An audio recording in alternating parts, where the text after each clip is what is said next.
Mari kita berdoa. Bapa, kami bersyukur karena di tengah-tengah kesibukan kami boleh diundang untuk hadir, menikmati puji-pujian, menikmati hadirat-Mu. Dan sebentar kami akan mendengarkan uraian firman-Mu. Tuhan berkarya di tengah-tengah kami, sehingga apa yang kami dengar itu akan menjadi pandu di dalam hidup kami, menerangi jalan kami, mengubahkan hidup kami, mengubahkan cara kami berpikir, mengubahkan nilai-nilai prioritas kami, sehingga kami berkenan kepada Tuhan. Berbicaralah kepada kami, karena kami siap untuk mendengar. Di dalam nama Tuhan Yesus kami berdoa. Amin. Silakan duduk Bapak Ibu.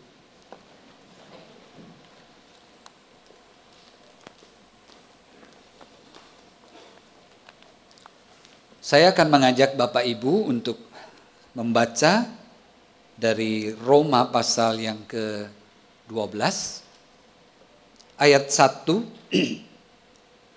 dan 2. Roma pasal 12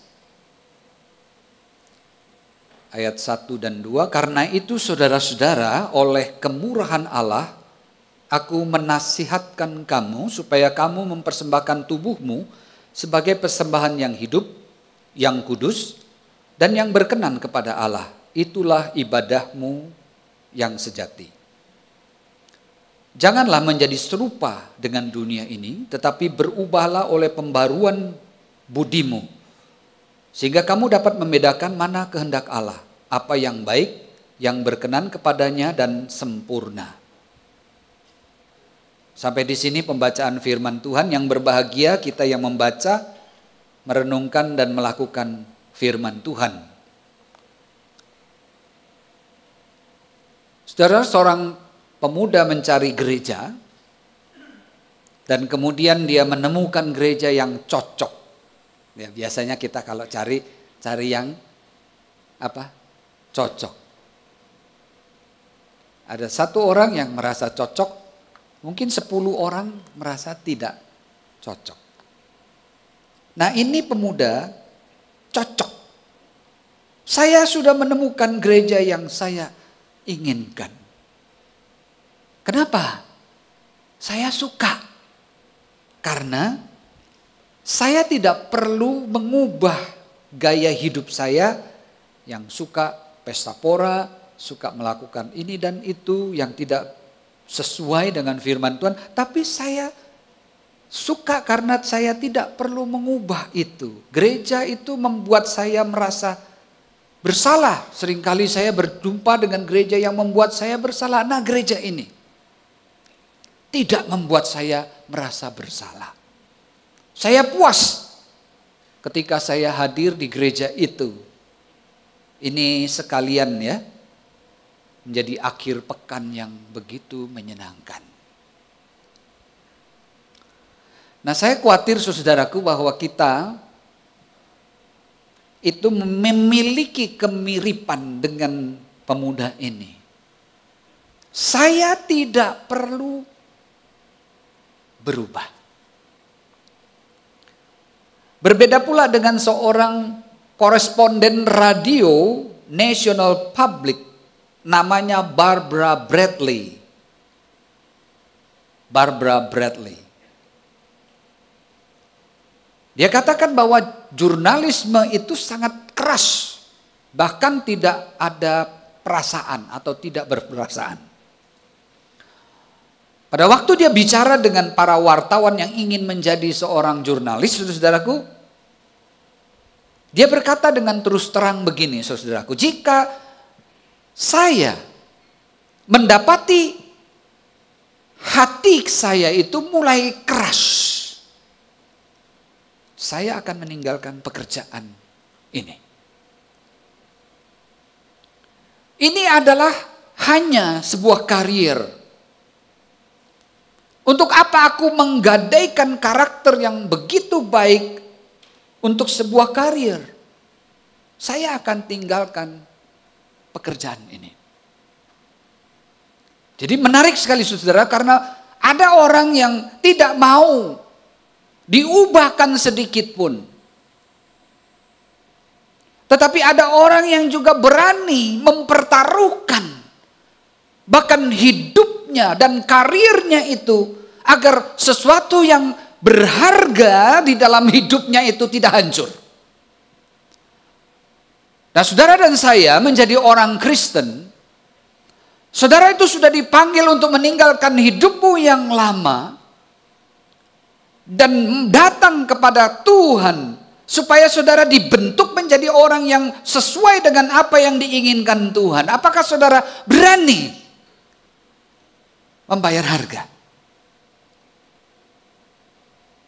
Hari ini kita melihat, saudaraku, sebuah perkataan yang sudah sering kita lihat dan kita dengar, yaitu perkataan Paulus kepada jemaat di Roma. Karena itu, saudara-saudara, oleh kemurahan Allah aku mendesak kamu. Saudara perhatikan di sini, kemurahan Allah. Di dalam bahasa aslinya itu by the mercies of God. Jadi ada kemurahan dan kemurahan, bentuknya jamak. Karena itu. Karena apa? Karena sesuatu yang sudah dikatakan sebelumnya tentang bagaimana Tuhan itu telah berbaik kepada kita. Berbuat baik kepada kita. Saudara perhatikan seperti apa itu. Paulus menguraikannya misalnya di dalam pasal yang ke-5. The mercies of God itu seperti apa? Terlebih lagi mereka yang telah menerima kelimpahan anugerah. Itu mercies of God. Karunia kebenaran. Akan hidup dan berkuasa karena satu orang, yaitu Yesus Kristus. Jadi Tuhan sendiri, ya, yang membuat kita itu diterima menjadi anaknya. Kita telah berpindah dari dalam maut ke dalam hidup. Kita ada di dalam kasih karunia sehingga kita tidak pernah bisa lepas dari kasih Tuhan. Jadi kalau saudara membaca pasal 1 sampai pasal 11, secara doktrin itu Paulus telah memberikan dan menguraikan begitu panjang lebar, dan pasal 12 ini dia bicara tentang hal-hal yang praktis sesuai dengan apa yang sudah dibicarakannya. Karena itu, karena apa? Karena apa yang sudah Tuhan lakukan di dalam hidup kita. Demikian anugerah akan berkuasa melalui pembenaran untuk hidup kekal oleh Yesus Kristus Tuhan kita. Kita punya hidup kekal. Jadi memang dosa itu bertambah-tambah banyak. Dosa itu berkuasa atas kehidupan manusia. Tetapi sekarang kuasa baru yang telah muncul oleh karena Yesus Kristus, satu orang. Kuasa daripada Yesus Kristus itu akan menyuburkan kembali kehidupan kita sebagai anak Tuhan. Oleh karena itu semua anugerah Tuhan yang besar itu, lalu dia melanjutkan, karena itu persembahkanlah hidupmu sebagai persembahan yang kudus, yang berkenan kepada Allah. Saudara perhatikan di sini. Persembahkanlah tubuhmu sebagai persembahan yang hidup. Itu kan mengingatkan kita kepada pelayanan imam di Perjanjian Lama. Berbicara secara rohani. Tubuh kita dibawa ke altar.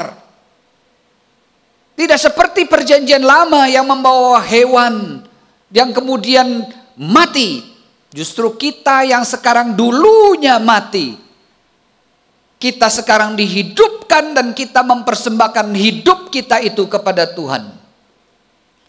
Berarti di sini saudaraku, tubuh di sini referensi untuk seluruh keberadaan kita. Roh, tubuh, daging, pikiran kita. Semuanya itu dipersembahkan kepada Tuhan. Jadi Tuhan menginginkan Anda keseluruhannya.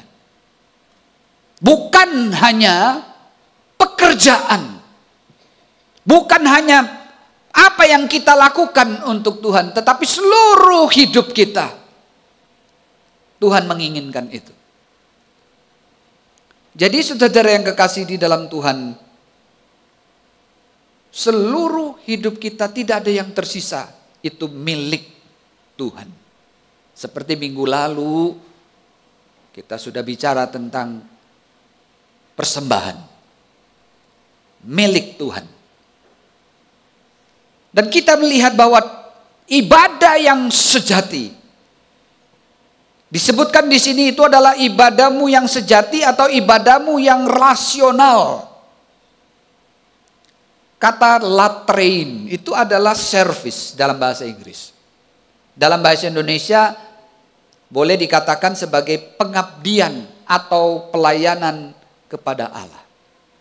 Itulah ibadahmu yang sejati, yang rasional, pengabdian yang masuk akal. Jadi apa yang masuk akal? Engkau sudah dibeli dan harganya sudah lunas dibayar. Engkau milik Tuhan. Jadi logika yang masuk akal, engkau milik Tuhan, engkau memberikan segala sesuatu itu adalah yang pantas. Itu yang masuk akal.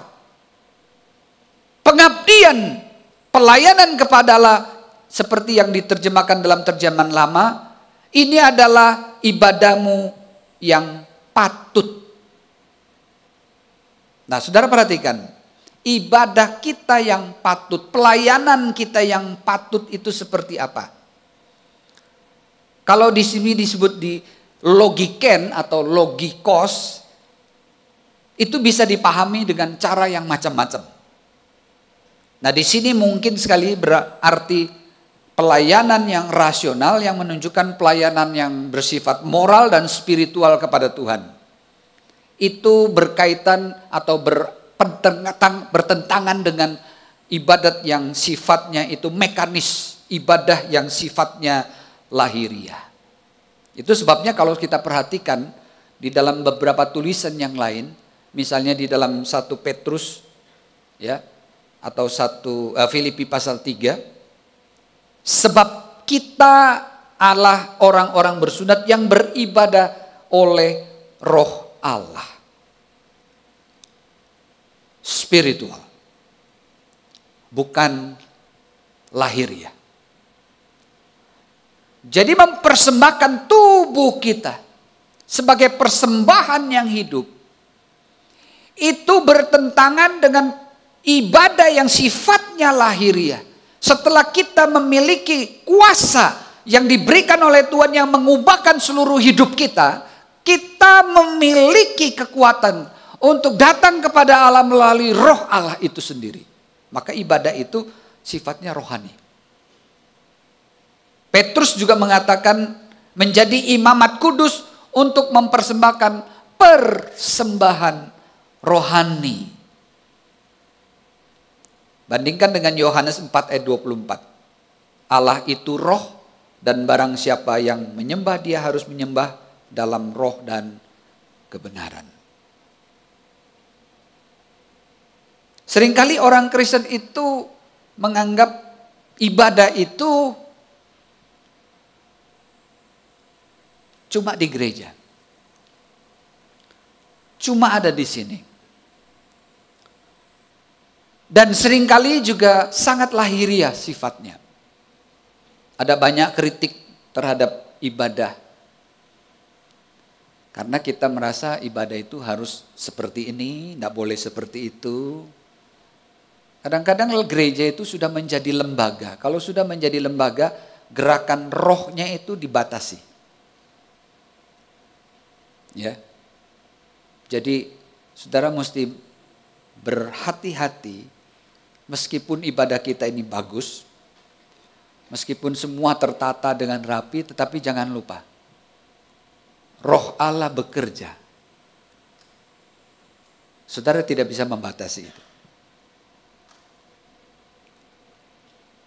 Jadi Yesus mengajarkan kepada kita supaya kita datang kepada Allah di dalam roh dan kebenaran. Bukan sekedar lahir ria yang datang di sini cuma sekedar datang tapi pikirannya tidak ada di sini. Yang sekedar datang untuk memuaskan keinginan dagingnya, tetapi tidak pernah benar-benar menerima firman itu lalu mengubah kehidupannya. Jadi ibadah yang sejati dimulai dengan karya Roh Allah di dalam hidup kita yang mengubahkan hidup kita. Tetapi juga yang kedua, ibadah itu adalah sesuatu yang sifatnya juga etis. Nah, kalau saudara perhatikan, barangkali bagian ini jarang dibicarakan. Selain pengubahan tubuh, itu adalah tindakan daripada tindakan etis menurut Meyer. 1 Korintus 6 ayat 20, sebab kamu dibeli dan harganya telah lunas dibayar, karena itu muliakanlah Allah dengan apa? Tubuhmu. Tubuhmu yang bertindak, muliakanlah. Kemudian kalau kita perhatikan Roma pasal 6 ayat 19. Demikian pula kamu sekarang harus menyerahkan anggota-anggota tubuh menjadi hamba kebenaran. Sebuah tindakan yang etis, yang membawa kepada kepengudusan.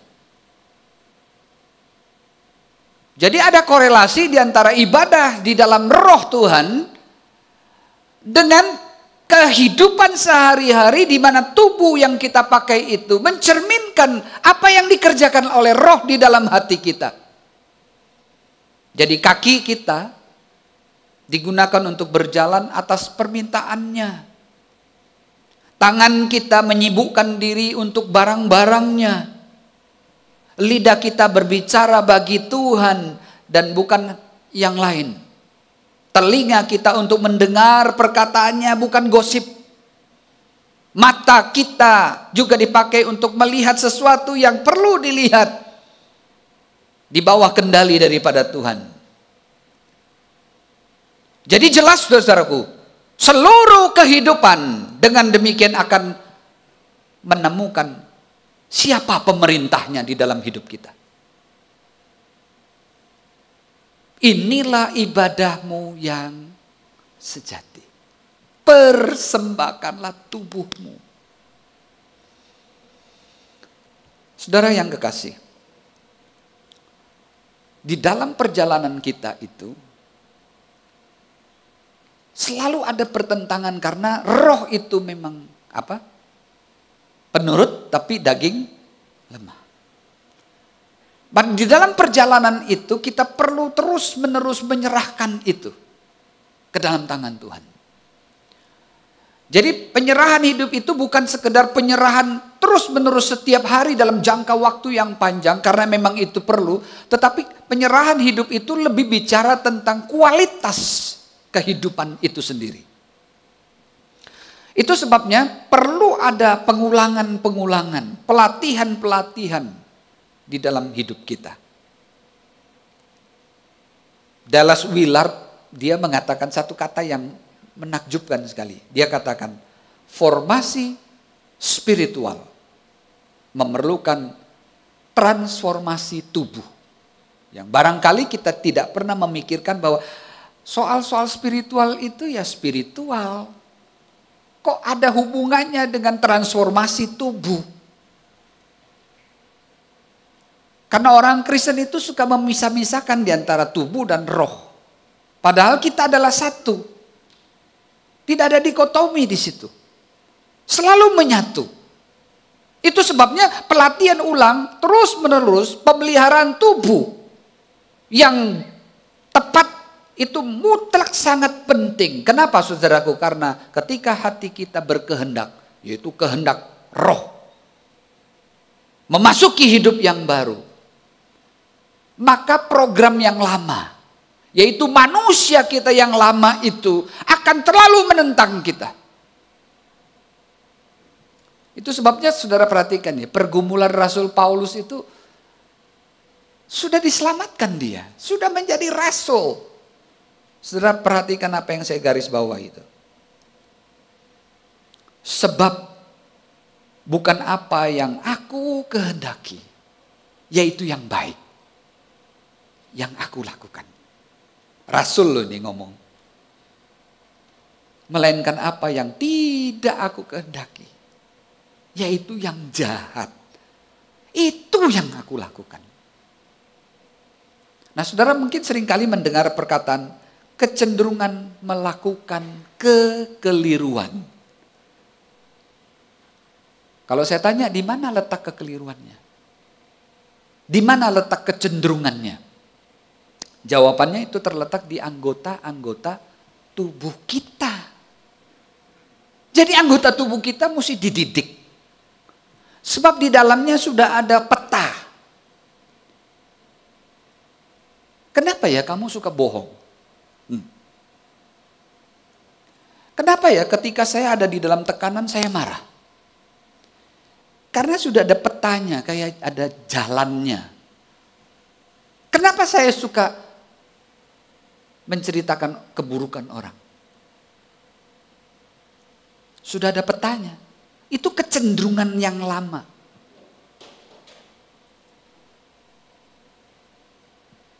Jadi kecenderungan yang lama itu selalu bergerak ke arah yang berlawanan dengan cara pikir di dalam Kristus. Nah saudara perhatikan tubuh Anda. Mana yang paling susah dikendalikan?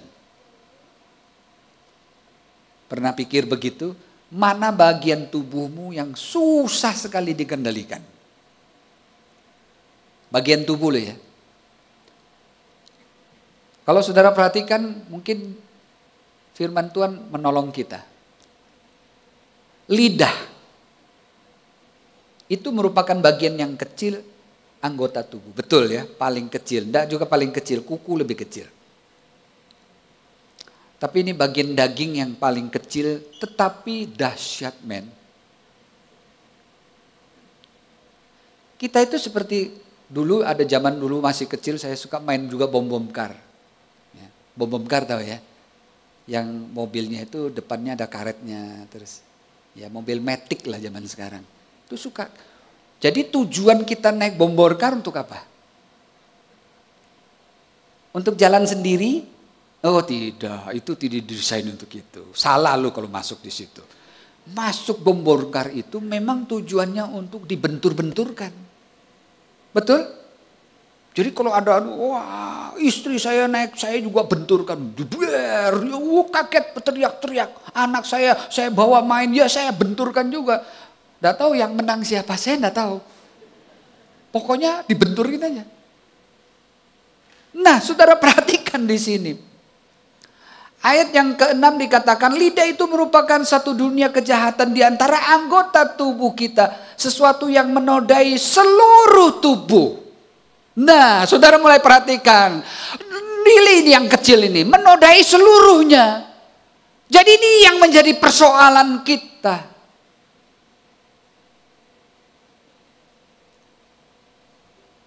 Saya baca pasal 3 ayat 2. Maaf.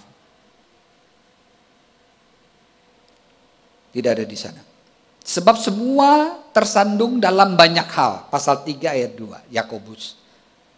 Siapa tidak tersandung dalam perkataannya, ia seorang sempurna. Nah, luar biasa, dia sempurna. Lalu apa? Yang dapat juga mengendalikan seluruh tubuhnya. Lah, jadi yang kecil ini saudara-saudara. Ini dahsyat sekali. Bisa mengendalikan seluruh tubuh kita. Ini dikatakan firman Tuhan. Saudara, hati-hati dengan mulut kita ya. Kalau tidak ada fakta yang jelas jangan ngomong. Kita itu tidak berhenti ngomong, saudaraku. Ada banyak orang yang tidak bisa berhenti ngomong. Kecuali tidur. Dan kalau tidur pun dia suka ngomong sendiri. Aneh sekali kita ini. Jadi kita mulai gosip ke sana sini, berbicara tentang seseorang yang menyakiti hatinya. Padahal faktanya tidak begitu. Kita itu juga kepo. Tahu kepo? Ada apa dia? Kenapa? Kalau tidak diceritakan kepadamu, tidak usah tanya. Tanyalah kepadanya, apa kabar kamu hari ini? Cukup. Nah yang berikutnya saudaraku, apa yang seringkali anggota tubuh kita lakukan? Mata sombong. Di dalam Amsal pasal 6 ayat 17. Lidah dusta, tangan yang cepat menumpahkan darah orang yang tidak bersalah. Lalu kaki ayat 18b, kaki yang segera lari menuju kejahatan. Itu tubuh kita.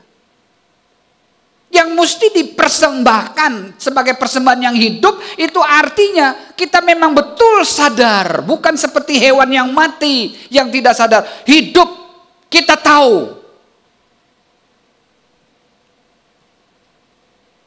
Jadi kecenderungan atas semua yang jahat itu ada di mana? Di tubuh kita. Sebagai kekuatan hidup. Itu sebabnya Paulus sekali lagi mengatakan di dalam Roma pasal 6 ayat 19. Sebab sama seperti kamu telah menyerahkan anggota tubuhmu menjadi hamba kecemaran, kedurhakaan itu dulu. Demikian pula sekarang harus menyerahkan anggota tubuh. Apa yang saudara belum serahkan? Mungkin lidahmu saudara serahkan, tapi tanganmu belum. Kakimu belum. Pikiranmu juga belum. Korintus pasal 6 ayat 13, tubuh bukan untuk percabulan, melainkan untuk Tuhan, dan Tuhan untuk tubuh. Tubuh bukan untuk percabulan. Jadi saudara mesti sadar bahwa kita itu cenderung sekali untuk memanfaatkan tubuh orang lain untuk kepuasan kita. Makanya kita suka melotot. Melihat gambar yang tidak bagus. Melihat film yang tidak bagus. Untuk apa? Untuk percabulan.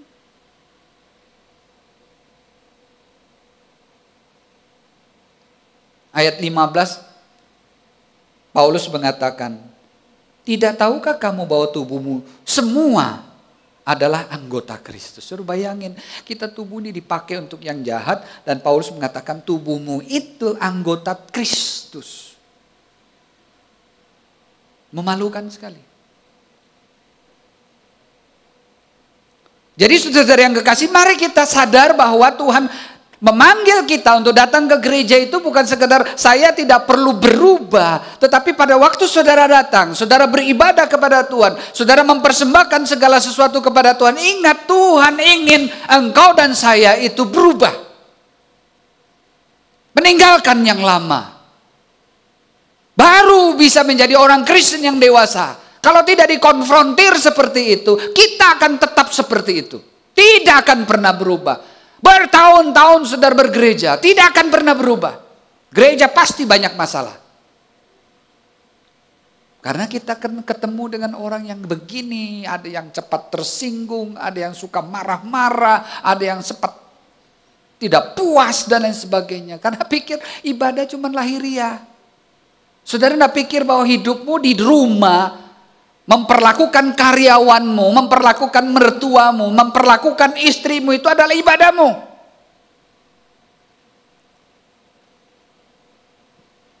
Berikut saudaraku, ayat yang kedua. Jangan menjadi serupa dengan dunia ini. Jadi medan pertempuran itu ada di antara penyesuaian diri kita dengan Allah dan dengan dunia ini. Di situ terjadi pertempuran. Perhatikan saudaraku. Lalu kemudian Paulus mengatakan apa saudaraku? Berubahlah oleh pembaharuan budi. Pembaharuan budi. Budi itu bukan budi pekerti. Berarti budi di situ mind, pikiran. Berubahlah oleh pembaharuan pikiranmu. Nah, perubahan di situ adalah metamorphostai. Jadi ditransformasi atau be transformed. Jadi di sini bentuknya pasif, mengindikasikan yang mentransformasi kita itu adalah Allah. Jadi membiarkan diri kita ditransformasi. Dan pada waktu kita ditransformasi, kita mengalami yang namanya kesulitan. Saudara perhatikan metamorfosta itu kalau saudara membaca, biasanya metamorfosis itu dikenakan kepada kupu-kupu ya, betul ya. Jadi kita dulu belajar sekolah dulu ada metamorfosis namanya.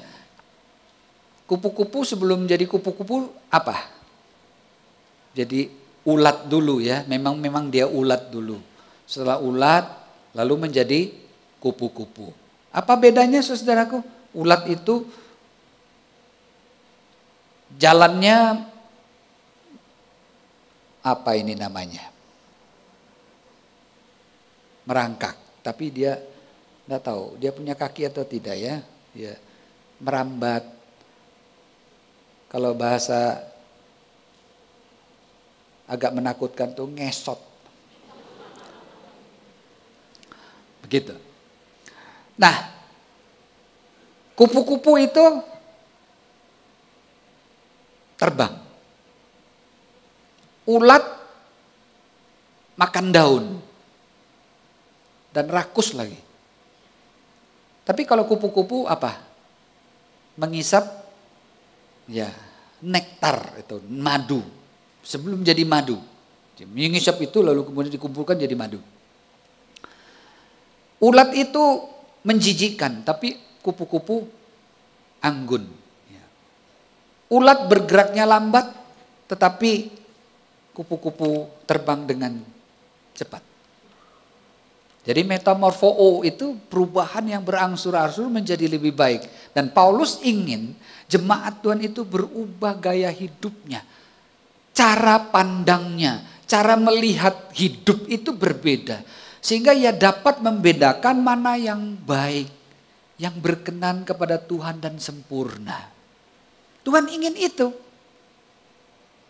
Perubahan yang sejati itu tidak hanya berubah dalam bentuknya, tetapi juga mengubah apa yang ada di dalam orang itu. Berubahlah itu.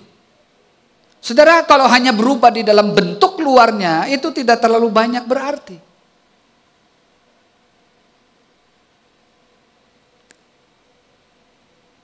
Ibu-ibu perlu berubah ya kalau sudah umur 50 ke atas. Berubahlah. Sekali-kali pergi ke salon. Alis mau ditato sedikit. Biar suaminya itu kalau lihat hari ini. Hari yang indah. Ya dah, melihat engkau senyumnya, aduh menawan sekali. Jangan di-roll-roll terus. Minyak wangi sekali-sekali dipakai, masa bimoli terus baunya. Jadi ada transform, itu bagus. Kenapa orang sering kali suami-suami itu jatuh cinta sama sekretaris, sama bendahara di kantornya. Karena lihat sekretarisnya itu pakainya rapi. Kan betul ya, mana ada sekretaris pakai piyama datang ke kerja. Nah dipecat, ini cantik, bagus, wangi. Nah di rumah lo diliatin terus. Dari bangun sampai mau tidur ya begini modelnya. Transform. Tapi itu bukan itu. Masih ada yang lebih penting lagi, yaitu apa? Hati. Karena di dalam hati kita itu seringkali muncul hal-hal yang begitu tidak baik. Sehingga Paulus itu seringkali mengatakan, karena itu ya, matikanlah dalam dirimu ya segala sesuatu yang duniawi. Transform itu dari dalam, matikan itu. Keinginan untuk menjadi marah, matikan itu. Keinginan untuk menjadi serakah, matikan itu. Paulus mengatakan bahwa mereka yang memikirkan hal-hal dari roh itu memiliki kehidupan damai sejahtera. Jadi yang memikirkan hal-hal yang dari roh itu memberikan damai sejahtera. Bukan memikirkan hal-hal yang lain yang memberi damai sejahtera, tetapi memikirkan hal-hal yang dari roh. Nah, saudara yang kekasih di dalam Tuhan, mari kita perhatikan apa yang dunia ini berikan, apa yang menjadi daya tarik dunia ini. Seharusnya sudah tidak lagi menjadi daya tarik kita.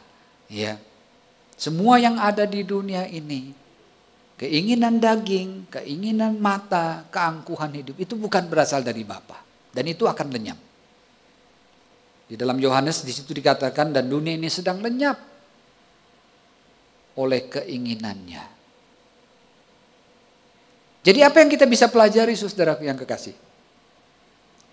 Yang pertama, ibadah kita itu sifatnya rohani. Dikerjakan oleh roh. Dan kedua, itu sifatnya etis. Jadi melibatkan seluruh tubuh kita. Karena itu perlu dipersembahkan. Yang mengubah cara kita memperlakukan orang, cara kita bicara.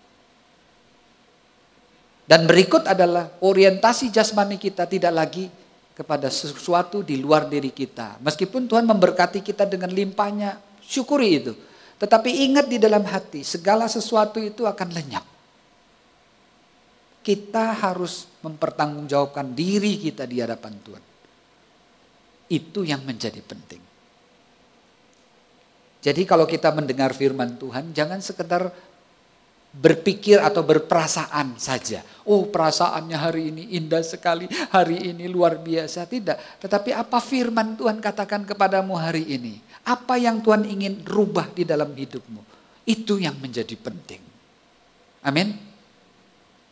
Semoga kita datang tadi, masuk, akan pulang dengan cara yang berbeda, dengan berpikirnya berbeda, dengan konsepnya berbeda, dengan nilai-nilai tentang hidup itu juga berbeda. Jadilah kita orang Kristen yang bertumbuh.